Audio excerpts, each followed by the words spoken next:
안녕하세요. 웅덩이 매매법 레버리지 ETF 장기 투자자 디벨로몽입니다. 오늘도 계좌 먼저 공개하고 시작합니다. 왼쪽의 미국 직투 계좌는 2억 5,600만 원 수익 중이며 오른쪽의 ISA 계좌는 1,200만 원 수익 중인 상황입니다. 여기에 두 번째 계좌 1,600만 원 수익과 환차익, 마지막으로 비트코인 7,400만 원 수익으로 현재 기준 총 다시 4억 수익으로 올라왔습니다. 현재 제 주식 자산은 약 5억 6,500만 원 정도이며 비트코인 자산은 2억 3천만 원 정도로 수익 4억과 금융자산 8억에 도달한 상황입니다. 불과 2년 6개월 전에 2022년 10월 31일에 계좌를 여러분들께 공개드릴 때 마이너스 40% 손실률과 마이너스 7,100만원 손실 금액이었는데 AI와 비트코인 현물 ETF 승인 덕분에 운 좋게 빠르게 자산을 불릴 수 있었습니다. 오늘은 이 과정을 한번 공유드릴 텐데요. 그 전에 현재 주식시장 상황부터 살펴보고 가겠습니다. 강세의 달 7월답게 다시 나스닥은 사상 최고치까지 올라왔고 엔비디아도 사상 최고치까지 올라왔는데 엔비디아는 어제 세계 최초로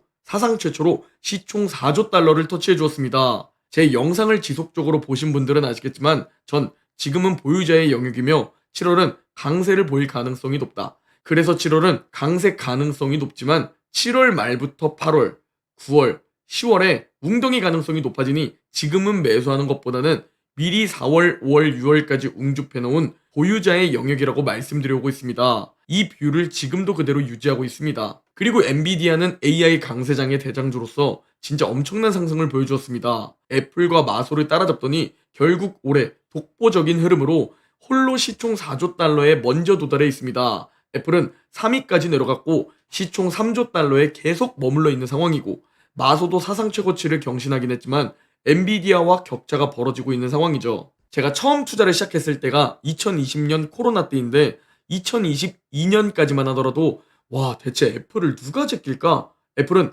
10년 동안 1위를 빼앗기지 않겠다 라는 생각이 들 정도로 강력했고 독보적이었습니다. 그러나 역시 예측은 무의미한가 봅니다. 마소에 이어 엔비디아가 1위로 올라올 줄 이 정도로 빠르게 올라올 줄 누가 예상이나 했겠습니까? 심지어 과거에는 애플을 제끼고 시총 1위에 등극할 기업이 모두 다 테슬라라고 생각했었습니다. 그리고 저는 뭔가 엔비디아가 오를 것 같아서 반도체 2배 USD로 투자했고 현재 투자금 1,000만 원이 6천만 원으로 6배 정도 불어나 있지만 이렇게 빠르게 올라올 줄 상상도 못했습니다. 자, 미국 주식도 사상 최고치라고 하고 엔비디아도 사상 처음으로 시총 4조 달러라고 하고 비트코인도 신고가를 달성했다고? 대다수의 서학개미, 대다수의 투자자들은 이런 생각이실 겁니다.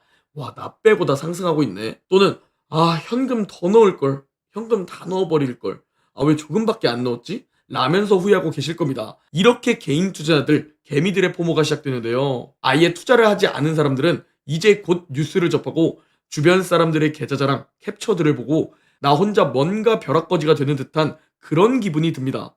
이렇게 신규 개미들이 포모로 유입되게 됩니다. 개인적으로 잠깐의 웅덩이가 찾아오기 전에 고점의 개미들을 태우는 구간이 필요한데 지금이 그 구간이 아닐까 합니다. 길게 바라보면 한두 달, 짧게 바라보면 몇 주 동안 이 과열 구간에서 고점의 개미들을 탑승시키고 잠시 웅덩이에서 이 개미들을 다시 떨구지 않을까라는 관점을 가지고 시장을 바라보고 있습니다. 아니 디벨로몽님, 미국 주식도 사상 최고치, 비트코인도 사상 최고치면 모두 다 계좌가 우리처럼 사상 최고치 아닌가요? 대체 왜 개인 투자자들이 포모가 와서 고점에 물린다고 말하는 건가요? 아쉽게도 우리나라 서학개미 분들의 현재 보유하고 있는 주식을 살펴보면 압도적으로 테슬라가 1위이며 심지어 9위에 테슬라 2배 레버리지가 랭크되어 있습니다. 심지어 올해 순매수 1위는 압도적으로 테슬라이며 심지어 2위는 테슬라 2배 레버리지입니다. 즉 정말 많은 서학개미 분들의 계좌는 생각보다 우리처럼 사상 최고치가 아닐 확률이 높습니다. 왜? 테슬라 차트를 살펴보면 아시겠지만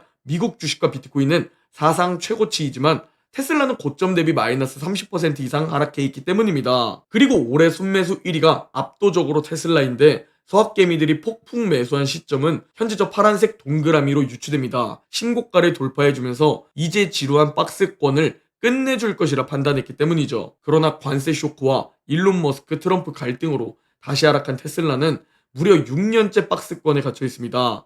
2020년에 테슬라에 투자했던 사람들은 저점에 매수하지 못하셨다면 수익을 못 보셨거나 심지어 마이너스이실 겁니다. 그런데 여러분, 저도 예전에 테슬라에 투자했었습니다. 이제 지금부터 제가 35살의 나이에 8억 금융자산을 달성한 과정을 공유드리고 그 과정에서 했던 최악의 실수들 삽질들도 공유드리겠습니다. 오늘 영상은 정말 도움 많이 되실 테니 꼭 끝까지 시청해 주시기 바랍니다. 먼저 테슬라 일봉 차트입니다. 저는 코로나로 주식시장이 폭락했을 때 주식시장이 이렇게 폭락했다는 거는 기회 아닌가? 라면서 아무것도 모르는 상태로 100만 원으로 첫 투자를 시작했습니다. 먼저 테슬라부터 설명드리겠습니다.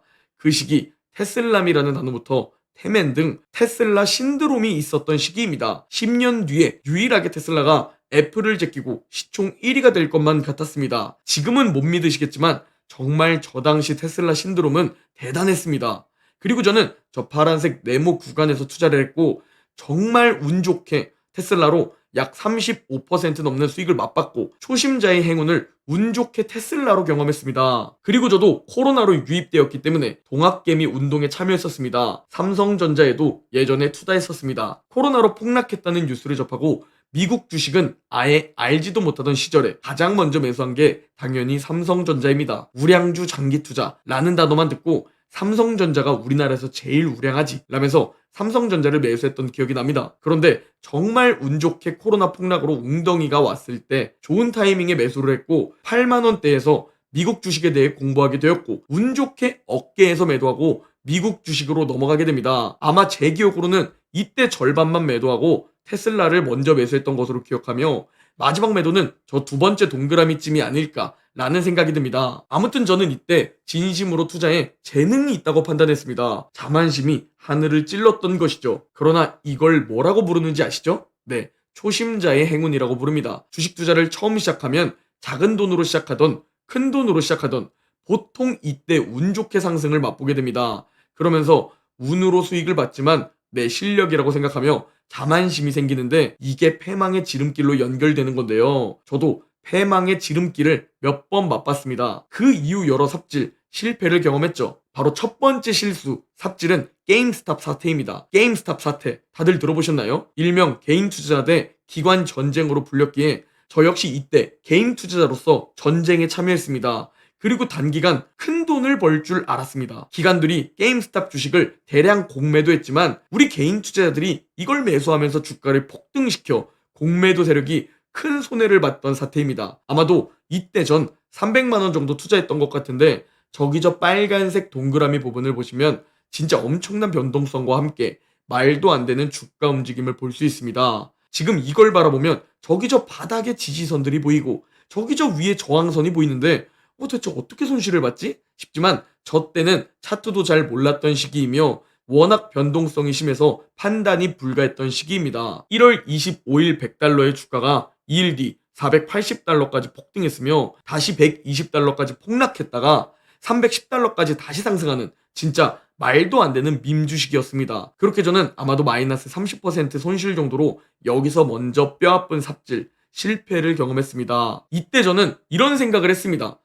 단타는 나랑 좀 안 맞네. 확실히 돈을 벌기 위해서는 우상향하는 미국 지수에 장기 투자해야겠다 라는 생각을 드디어 먹었지만 우상향이니까 이왕 먹을 거 3배로 먹자 라고 마음을 먹게 됩니다. 자, 3배 레버리지 TQQQ 일봉 차트를 가지고 왔습니다. 제가 매수를 했던 시기가 아마 2021년 1월인가 2월일 겁니다. 역시나 저는 그때 개미였고 조정장 웅덩이 전 고점에 매수하는 호구가 됩니다. 네, 제가 매수하자마자 3배 레버리지 TQQQ는 마이너스 33%까지 하락했고 저 당시 실제 제 계좌 상태입니다. 지금으로 생각해보면 마이너스 26%에 마이너스 1200만 원이기에 큰 타격도 없는 금액과 손실률이지만 그 당시 돈그릇도 매우 작았고 자본주의에 대한 공부도 안 되었고 3배 레버리지는 제 그릇에 맞지 않았기에 너무나 고통스럽고 잠도 못 자던 시기입니다. 저는 이때 존버를 선택했는데요. 그리고 다행히 본전까지 올라와 줘서 와 다행이다. 역시 미국 주식은 존버다. 존버하자 라고 생각했지만 쌍고점을 찍고 그대로 한 번 더 고꾸라져 버립니다. 진짜 이때 확신이 의심으로 바뀌는 순간이었습니다. 심지어 코로나로 아직도 세상이 봉쇄되어 있었기 때문에 확신이 의심으로 점점 바뀌어 갔죠. 그리고 다시 다행히 반등을 해주었는데요. 이때 저는 어떤 선택을 하게 되었을까요? 와, 진짜 하느님 감사합니다 라면서 본전 손절을 하게 됩니다. 왜? 다시 또 떨어질 것이라 판단했기 때문이죠. 그리고 주식시장은 그때부터 폭등하기 시작합니다. 이때의 실패, 삽질 경험을 통해 저는 3배 레버리지는 제 그릇이 아니라 판단했고 정말 열심히 공부했고 왜 자본주의의 올바른 자산은 결국 오르는지 화폐 가치 하락을 제대로 공부했으며 수요와 공급에 대해서도 공부했고 차트에 대해서도 공부하기 시작했습니다. 그리고 제 그릇에 맞는 두 배 레버리지의 확신을 얻게 되었습니다. 그리고 과거 삽질, 실패 경험에서 개인 투자자에게 가장 중요한 부분은 바로 멘탈과 심리, 마인드 컨트롤이다 라는 것을 실전에서 뼈저리게 느꼈습니다. 그래서 제가 무지성 적립식 장기 투자는 이론적으로 가장 뛰어난 성과를 보이겠지만 실전에서는 성공하기 너무 어렵다. 왜? 나중에 결국 돈이 크게 불어나게 될 텐데 무지성 적립은 이렇게 되면 아무런 효과가 나중엔 없게 됩니다. 이미 기존 자산 가치가 너무나 커졌기 때문이죠. 따라서 결국 돌고 돌아 자산이 커지게 되면 오즐웅즙 투자 원칙으로 오게 되며 적절한 리밸런싱을 할 수밖에 없다는 겁니다. 10억의 금융자산이 있는데 100만원 무지성 적립식 하면 효과가 너무나 미미합니다. 자산을 키우시다 보면 결국 리밸런싱을 해야 하는 구간이 오며 아무 때나 매수하면 안 되고 웅덩이에서 매수해야만 한다 라는 것을 분명히 깨닫는 시기가 자산이 커지게 되면 옵니다. 저는 그리고 본격적으로 QLD를 매수하기 시작했습니다. 2021년 5월쯤 처음 매수했던 것으로 기억하며 그 이후 웅덩이에서 지속적으로 투자금을 늘렸고 2022년에는 진짜 밤새도록 일하며 투자금을 늘려나갔습니다. 그런데 돈을 계속 넣는데 빗 빠진 독에 물 붓기처럼 자산은 제자리 걸음이었습니다. 네, 2022년에 지속적으로 하락했기 때문이죠. 아까 공부도 안 되어 있고 돈그릇도 작아서 TQQQ 마이너스 26%에 마이너스 1200만원 잠깐 한두 달 정도 빠졌다고 고통 속에 잠도 못 자고 결국 장기 투자에 실패하고 본전손절했다고 말씀드렸죠? 그러나 그 이후 투자 공부를 통해 확신을 얻게 되고 실패를 통해 어떤 투자를 해야 하는지 그리고 나에게는 두 배 레버리지가 가장 적절하다는 것을 알게 되고 어떤 투자가 가장 확실한지 확신하게 되니 1년 동안 마이너스 40%까지 하락하고 1년 동안 마이너스 7,100만원까지 하락하는데 전혀 고통스럽지 않았습니다. 제 돈그릇도 점점 커져갔던 것이죠. 그리고 아시죠? AI 강세장으로 2022년 하락장이 결국 끝났고 지금까지 오름과 내림을 계속 반복하면서 3배 상승한 QLD를 볼 수 있습니다. 그리고 저 작은 조정장, 웅덩이에서 지속적으로 남들보다 싸게 매수하며 결국 8억의 금융자산에 도달했습니다. 수익률과 수익금 모두 챙길 수 있었죠. 그리고 현재 비트코인으로는 7,500만원 수익을 보고 있는데요. 왜 수익률보다 투자금이 더 중요하다? 왜 수량이 깡패다? 라고 말하는지 아시나요? 현재 보이는 계좌 속 제 매수 평균가는 1억 280만원입니다. 그러나 제가 비트코인을 처음 매수했던 시기는 아마도 2023년 하반기였습니다. 처음 매수하고 매수 평단가는 4,300만원입니다. 수익률은 지금과 거의 동일한 39%입니다. 그러나 수익금은 210만원입니다. 왜? 지금보다 투자금이 훨씬 적었기 때문이죠. 그리고 비트코인 현물 ETF가 작년에 승인되었고 그때부터 비트코인을 자산으로 인정한 저는 본격적으로 과감히 매수하기 시작했습니다. 평단가가 높아지는 게 아까웠지만 돈을 더 벌 수 있다고 확신했기 때문에 정말 과감히 계속 매수했습니다. 확실하지는 않지만 제가 보통 매수했던 시기들이며 비트코인은 가끔 돌파할 때 매수하기도 했습니다. 그렇게 평단가는 4,300만원에서 무려 1억까지 올라왔지만 수익률은 거의 그대로고 수익금이 200만원에서 7,500만원으로 거의 40배 정도 늘어났습니다. 제가 항상 단타도 다 해봤고 밈주식도 해봤고 급등주도 투자해봤고 개별 종목도 투자해봤다 라고 말씀드리면서 결국 그러나 제가 하는 방법이 최고의 방법이다. 직접 보여드리고 있지 않냐 라고 말씀드렸던 이유입니다. 이제 8억의 금융자산이 곧 9억이 될 것이고 빠르면 올해 10억까지 될 겁니다. 이제 자산이 커졌기 때문에 자산이 돈을 버는 금액이 엄청나게 커지게 됩니다. 10억의 금융자산인데 1년에 20% 상승하면 2억 소득이 자동으로 스스로 벌리게 됩니다. 돈이 돈을 버는 구조가 형성되는 겁니다. 이걸 구축하실 때까지 열심히 저축하고 열심히 돈 벌고 남들보다 싸게 남들보다 많이 매수하는 겁니다. 제가 공부하고 있는 모든 것을 공유드리고 제가 실제로 매도하는 모든 것을 공유드립니다. 자산을 불리고 싶은 분들만 고정 댓글 확인하셔서 기회 잡으시기 바랍니다. 오늘 영상은 여기까지입니다. 제 영상이 도움이 되셨다면 구독, 좋아요, 댓글, 알림 설정 부탁드립니다. 그럼 다음 영상에서 뵙겠습니다.